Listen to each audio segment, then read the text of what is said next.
मैं हूँ राजेश श्रीवास्तव। आज से राहुल गांधी की भारत जोड़ो यात्रा उत्तर प्रदेश में प्रवेश कर गई है। कश भारत के कन्याकुमारी से चल करके कश्मीर तक जाने वाली राहुल गांधी की भारत जोड़ो यात्रा आज जब सूबे के सबसे बड़े राज्य उत्तर प्रदेश में पहुंची है, तब इसकी चर्चा ज़्यादा तेज हो गई है। राहुल गांधी की भारत जोड़ो यात्रा दरअसल उस प्रदेश में आज पहुंचने जा रही है, जिस प्रदेश को कहा जाता है कि उस प्रदेश की सियासत से ही देश की सत्ता तय होती है, यानी कि बात हो रही है उत्तर प्रदेश की। राहुल गांधी आज से 2 दिन की भारत जोड़ो यात्रा पर हैं और आज वो 1 सप्ताह के विश्राम के बाद गाजियाबाद से अपनी भारत जोड़ो यात्रा फिर से शुरू करने जा रहे हैं। राहुल गांधी की भारत जोड़ो यात्रा गाजियाबाद से शुरू होगी और बागपत और शामली यानी उत्तर प्रदेश के 3 जिलों से होकर के गुजरेगी। राहुल गांधी की उत्तर प्रदेश की यात्रा भले ही छोटी है, लेकिन उसके सियासी मायने बहुत ज़्यादा हैं। राहुल गांधी की उत्तर प्रदेश में सिर्फ 130 किलोमीटर की लंबी यात्रा होगी, जो सिर्फ 2 दिन के लिए होगी और राहुल गांधी इस छोटी सी यात्रा में बहुत सारे समीकरण बुन करके जाने वाले हैं। हम आपको बताते हैं इस यात्रा के क्या मायने हैं और उत्तर प्रदेश में यह यात्रा आखिर विपक्षी दलों के लिए क्यों मुसीबत का सबब बन गई है। राहुल गांधी ने जब भारत जोड़ो यात्रा शुरू की, तब वो अलग अलग प्रांतों से, अलग अलग राज्यों से होकर के गुजरे, लेकिन जब वो उत्तर प्रदेश में आए तो उन्होंने अपने साथ विपक्षी दलों को जोड़ने के लिए भी एक संदेश भेजा। राहुल गांधी की कांग्रेस की ओर से एक चिट्ठी विपक्ष के सभी दलों को गई, यानी कि समाजवादी पार्टी, बहुजन समाज पार्टी, कांग्रेस और रालोद और छोटे-छोटे दलों को भी ये चिट्ठी भेजी गई, ताकि वो लोग उनके साथ जुड़ें और यात्रा में शामिल हों। दरअसल कांग्रेस का एक मकसद था, वो चाहती थी कि इस यात्रा में हम सबको जोड़ करके और एक सामूहिक विपक्ष का संदेश दें, ताकि ये संदेश जा सके कि जब 2024 की लड़ाई होगी, तब कांग्रेस इस लड़ाई में पूरे विपक्षी दलों की रहनुमाई करेगी और नेतृत्व करेगी, जिसके चलते कांग्रेस ने सबको जोड़ने का प्रयास किया था। लेकिन इस यात्रा के लिए मंसूबों को समझते हुए, इस यात्रा के समीकरणों को समझते हुए, इस यात्रा के महत्व को समझते हुए बहुजन समाजवादी पार्टी ने भी राहुल गांधी को इस यात्रा के लिए शुभकामनाएं तो दी, लेकिन इस यात्रा में शामिल होने से मना कर दिया। यही हाल कमोवेश समाजवादी पार्टी का था। अखिलेश यादव ने राहुल गांधी को यात्रा के लिए शुभकामनाएं दी और कहा कि राहुल गांधी यात्रा निकाल करके एक अच्छा काम कर रहे हैं, लेकिन उन्होंने इस यात्रा में शामिल होने से मना कर दिया। रालोद के जयंत चौधरी ने भी इस यात्रा में शामिल होने से मना कर दिया, ये कह करके कि हम अपने पार्टी की यात्राओं को निकालने में मशगूल हैं। लेकिन सुभाषपा के राजभर को जब ये चिट्ठी पहुंची, तो उन्होंने इस पर न कोई बयान दिया और न ही इसमें शामिल होने का कोई आमंत्रण स्वीकार किया। यानी यूं कहें कि पूरी लड़ाई में विपक्ष ने राहुल गांधी का साथ देने से सीधे तौर पर मना कर दिया है। शुभकामनाएं तो जरूर दी, लेकिन यात्रा में शामिल होने से मना कर दिया। लेकिन आज राहुल गांधी जो यात्रा निकालने जा रहे हैं, उसमें एक ऐसा नेता शामिल हो रहा है जो विपक्ष की धुकधुकी को बढ़ाने में कामयाब है। राहुल गांधी की यात्रा में शामिल हो रहे हैं किसान नेता टिकैत। जब टिकैत इस आज यात्रा में शामिल हो रहे हैं, जब मैं आपसे बात कर रहा हूं तो यात्रा चल रही है और बहन सिंह टिकैत, राकेश टिकैत इस यात्रा में शामिल हैं और राकेश टिकैत जब इस यात्रा में चल रहे हैं, तब इस यात्रा के बहुत सारे मायने निकलते हैं, क्योंकि यात्रा आज जिन क्षेत्रों से होकर के गुजरेगी, यानी आज गाजियाबाद के लोनी से यात्रा शुरू होगी और कल शामली में जाकर के खत्म होगी। भले ही आप ये कह सकते हैं कि ये यात्रा वो उस जगहों से निकल रही जो सियासी रूप से कांग्रेस के लिए उर्वर नहीं है। कांग्रेस के पिछले विधानसभा चुनाव में इन तीनों जिलों की 11 विधानसभा सीटों से जो यात्रा निकलेगी, इन 11 विधानसभाओं में कांग्रेस की एक भी सीट नहीं जीती थी और कांग्रेस के इन 11 जगहों पर, सभी जगहों पर जमानतें जब्त हो गई थी।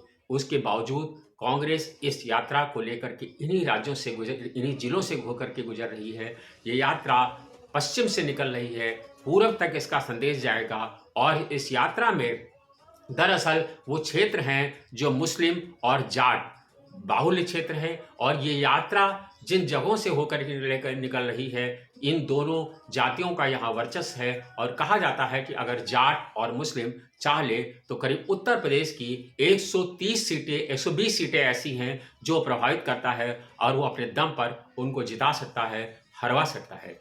विपक्ष को यही रणनीति साल रही है और उसको लगता है कि जाट और मुस्लिम समाजवादी पार्टी का एक वोट बैंक है और मुस्लिम बहुजन समाज पार्टी का वोट बैंक है और मुस्लिम समाजवादी पार्टी को भी ताकत देता रहा है, ऊर्जा देता रहा है। इसीलिए वो इस यात्रा में शामिल होकर के कांग्रेस को मजबूत करके खुद का नुकसान नहीं करना चाहते हैं। राहुल गांधी आज जिन जगहों से गुजरेंगे वो भले ही आज कांग्रेस के लिए आपको लग रहा हो कि कांग्रेस के लिए आसान नहीं है, कांग्रेस वहां कभी जीती नहीं है। कांग्रेस 1998 में जीती, 2004 में जीती, लेकिन इधर पिछले लंबे समय से विधानसभा चुनाव में कांग्रेस की लगातार सीटें जमानतें जब्त हो जा रही हैं। बागपत में तो पिछले चुनाव में कोई प्रत्याशी ऐसा नहीं था जो कांग्रेस का 2000 से वोट हासिल कर सका और 2000 से कम वोट में कांग्रेस के सारे प्रत्याशी निपट गए थे। शामली में भी यही हाल रहा और गाजियाबाद में भी यही हाल रहा कि कोई प्रत्याशी अपनी जमानत नहीं बचा सका। गाजियाबाद में और बागपत, शामली जहां से यात्रा निकलेगी, वहां की यात्रा का अगर आप देखें तो जो वोट प्रतिशत था यानी कुल वोट का 6वां वोट भी कांग्रेस को हासिल नहीं हो सका। इसलिए कांग्रेस के लिए ये यात्रा ज़्यादा आज मुफीद है। आज कांग्रेस को जो यात्रा संदेश देगी, जिन जिलों से गुजरेगी, वो यात्रा लंबे समय तक देगी। आज राकेश टिकैत इस यात्रा में शामिल हो रहे हैं। वो इस यात्रा को कहा जाता है किसान लैंड है, जाट लैंड है और इस यात्रा से अगर किसी को सबसे ज़्यादा नुकसान होने जा रहा है तो वो होने जा रहा है रालोद यानी जयंत चौधरी की पार्टी को, क्योंकि ये यात्रा भले ही पश्चिम से निकले लेकिन ये पूरब तक इसका संदेश जाएगा और जो जाट है, जो गुर्जर है, जो मुस्लिम है और जो पिछड़ा वर्ग है वो इस यात्रा से खासा प्रभावित होगा। और माना जा रहा है कि 2024 का जब चुनाव होगा तो इस यात्रा के बड़े मायने निकलेंगे। इसीलिए सियासी पंडितों का मानना है, राजनीतिक विश्लेषकों का मानना है कि राहुल गांधी की उत्तर प्रदेश की यात्रा भले ही छोटी है लेकिन उसको प्लान जिस तरह से किया गया है वो यात्रा पूरे उत्तर प्रदेश में प्रभाव डालेगी और खास करके पश्चिम से लेकर के पूरब तक। इसीलिए इस यात्रा से विपक्ष ने दूरी बनाई है। आज गाजियाबाद में जब यात्रा प्रवेश करेगी तो गाजियाबाद के जिन जगहों से गुजरेगी, मैं आपको वहां का वोट प्रतिशत बता रहा हूं कि कांग्रेस के प्रत्याशियों को जब पिछला विधानसभा चुनाव था यानी कि 2022 का, इसी वर्ष का जो विधानसभा चुनाव हुए थे उसमें कितने वोट मिले थे। गाजियाबाद के लोनी में यासीन मलिक को उतारा गया था, कांग्रेस ने उतारा था, जिनको सिर्फ 2049 वोट मिले थे। जबकि धौलाना से अरविंद शर्मा को उतारा गया था, उन्हें 2266 वोट मिले थे। इसी तरह से मुरादनगर से विजेंद्र यादव कांग्रेस के टिकट पर चुनाव लड़े थे और उन्हें 7055 वोट मिले थे।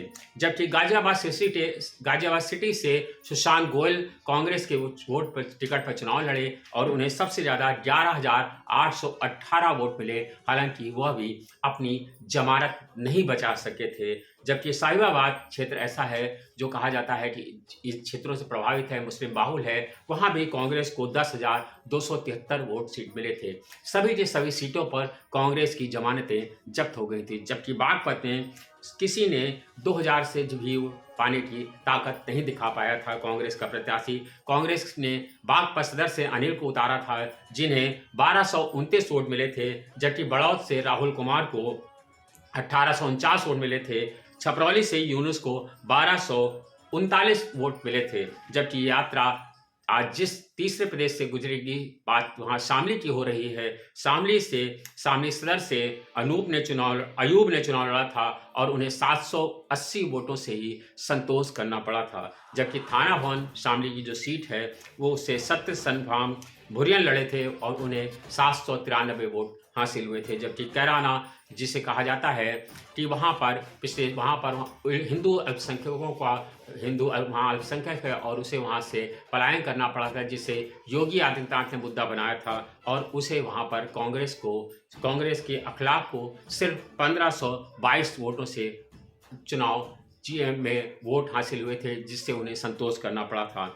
आज जो यात्रा चल रही है वो यात्रा कांग्रेस के लिए बेहद मुफीद है और कांग्रेस ने उसको इस तरह से प्लान किया है कि आज कांग्रेस की यात्रा में भारी भरकम लोग दिखाई पड़ रहे हैं और कहा जा रहा है कि यात्रा में एक भारी जनसमूह चल रहा है। पूरे उत्तर प्रदेश के कांग्रेसी कार्यकर्ताओं ने, कांग्रेस के पदाधिकारियों ने पूरी ताकत लगा दी है और हर जगह से वहां पर कार्यकर्ताओं को जुटाया गया है पूरे प्रदेश से, और कई लेयर में चल रहे हैं। आज जो यात्रा प्लान की गई है उसके बारे में बताया गया है कि सबसे आगे राहुल गांधी के साथ राजभर, पाल, कुशवाहा, नाई, बंजारा, कुर्मी, मल्ला, कश्यप, सैनी, शाक्य, चौहान, इस तरह की बिरादरियों को सबसे आगे चलाया जा रहा है ताकि कांग्रेस जो पिछड़ों को एक साथ जोड़ने का संदेश दे सके। अभी उत्तर प्रदेश में इन दिनों पिछड़ों की लड़ाई बहुत तेज है, क्योंकि निकाय चुनाव में जो पिछड़ों के आरक्षण को लेकर के भारतीय जनता पार्टी को मुंह की खाई है। भारतीय जनता पार्टी अब इस समय सुप्रीम कोर्ट में है, जिसको लेकर के, पिछड़ों को लेकर के, आरक्षण को लेकर के लड़ाई तेज हो गई है। कांग्रेस भी इसको भुनाने में पीछे नहीं है। अब देखना यह है कि राहुल गांधी आज जो 120 किलोमीटर की यात्रा, 130 किलोमीटर की यात्रा उत्तर प्रदेश में तय करेंगे 2 दिनों में, वो यात्रा 2024 में कांग्रेस को कितनी खाद पानी मुहैया कराती है, कांग्रेस को कितनी ऊर्जा देती है कि 2024 में कांग्रेस उत्तर प्रदेश से कुछ सियासी समीकरण ऐसे जुटा सके जहां कांग्रेस को सम्मानजनक वोट हासिल हो सके। आज उत्तर प्रदेश के 11 विधानसभा चुनाव में कांग्रेस की यात्रा होकर के गुजरने वाली है और अब देखना यह है कि ये 11 विधानसभा चुनाव में 2024 में क्या परिणाम आते हैं। क्या इन 11 विधानसभाओं से लेकर के और उत्तर प्रदेश के पश्चिम से लेकर के पूरब तक जो संदेश जाएगा वो उत्तर प्रदेश में कांग्रेस को कितना मजबूत करेगा, ये देखने वाली बात होगी। कांग्रेस की राहुल गांधी की भारत जोड़ो यात्रा यहां से निकल करके फिर अन्य प्रदेशों में जाएगी और 30 जनवरी को इस यात्रा का समापन कश्मीर में झंडारोहण के साथ राहुल गांधी करेंगे। धन्यवाद, शुक्रिया।